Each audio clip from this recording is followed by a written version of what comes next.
Diffusion, det er en udveksling af CO2 og O2 mellem celler og blodlegemer. Cellerne vil afgive CO2 til at udligne trykket, der er i blodet, og O2'en vil diffundere over fra blodlegemerne ud til cellerne. Yes.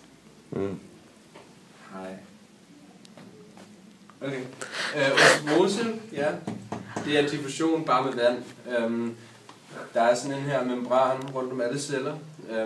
Og ja, den her osmose, det er så regulerende vandkoncentration ind i cellerne, og det er så den, der styrer det. Der er mere vand på den ene side, end der er på den anden side.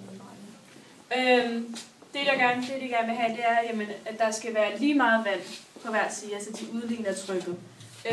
Så de vil gøre det, at for at der er lige så meget vand herover som der er her, så vil det er det, de vil prøve på.